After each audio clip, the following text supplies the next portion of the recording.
Hi, I'm Tom Zimmerman. This is a very short episode. It's the third in a series in which we're going to try to unmask some of the predictive mind, and you can actually see it working a little bit. This episode isn't going to make a lot of sense if you haven't watched the prior two, so do check that out.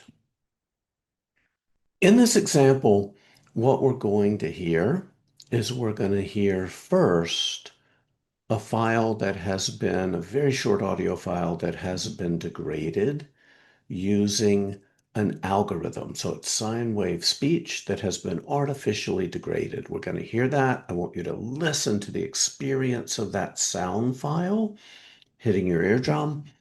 And then we're going to hear the same file before it was degraded. So you'll hear the actual speech. And then after that, we're going to go back and hear the degraded sine wave speech. So what I'm asking you to do is hear the file, which may be largely unintelligible. Then we're going to hear the original speech from which it comes from, and we're going to see what's different between the two exposures. Again, this is the sine wave speech of just a very short piece of a sentence. And I'm going to play it again, just so you can listen to the experience of that hitting your ear. Now we're going to listen to the piece from which that came from, the original file. She cut with her knife. Okay. Now we're going to listen to the original, the sine wave speech and notice if anything's different. As you'll see, it's the same file that you just heard. Okay.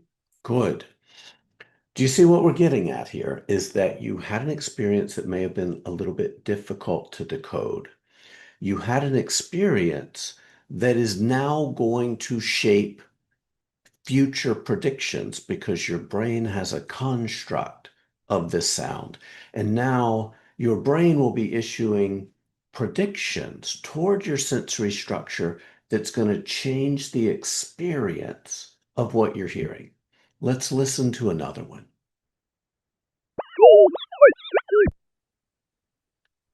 The floor was quite slippery. And now back to the sine wave speech.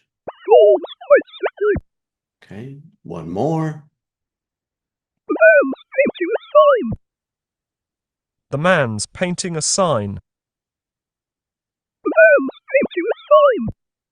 This post 10 years ago now. This post was put on social media 10 years ago, and the world was divided between is this dress black or blue? Is it white or gold?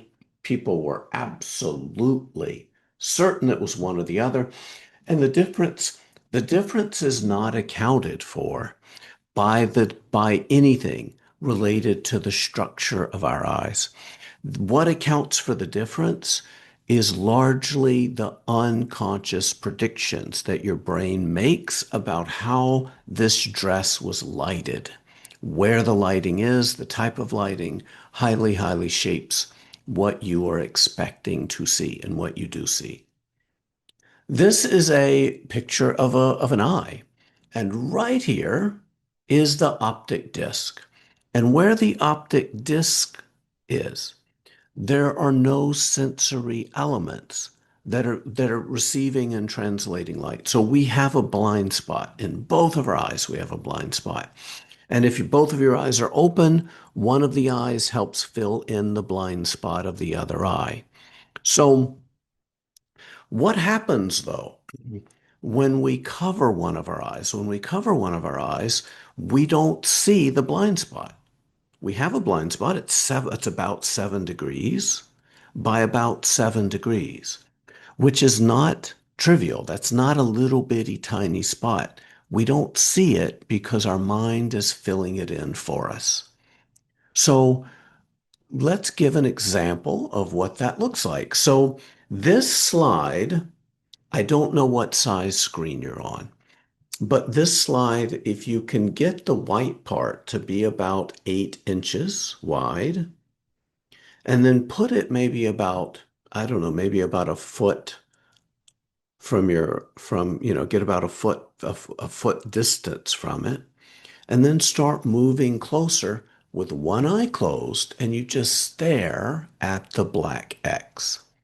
So if you have your left eye closed, what you will see at some point when that black circle is in the same spot as your blind spot, for most people, they see this. Okay. And you see what's happening? Your mind is filling in this with this, right? So the circle disappears and your mind fills in what you're seeing. Okay, so play with that a little while. See if you can visualize your blind spot, and then replace it. Maybe close your right eye and then look through your left. And again, you want to stare at the X in the middle. And if things are just right to line up with your blind spot, the circle will disappear, and you should see something that looks like that or reversed if you're doing the other eye. Okay. This is my little bitty kitchen table, and this is my Einstein mask. Check it out.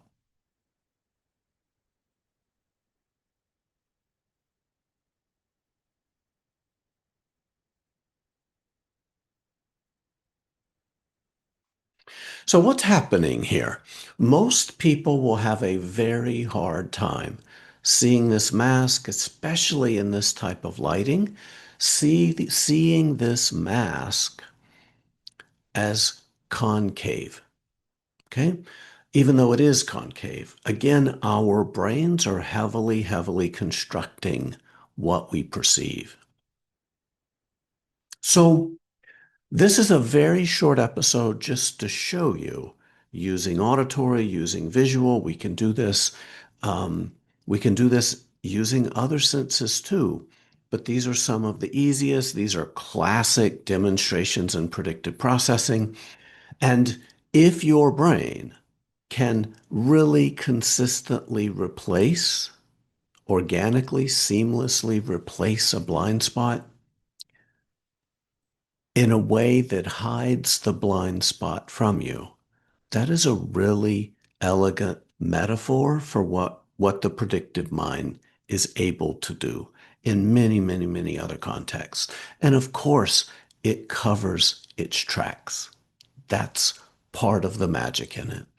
So again, very brief episode. We're going to continue with more explorations, but I wanted to show you some of the little tricks and some of the hat tricks in predictive processing.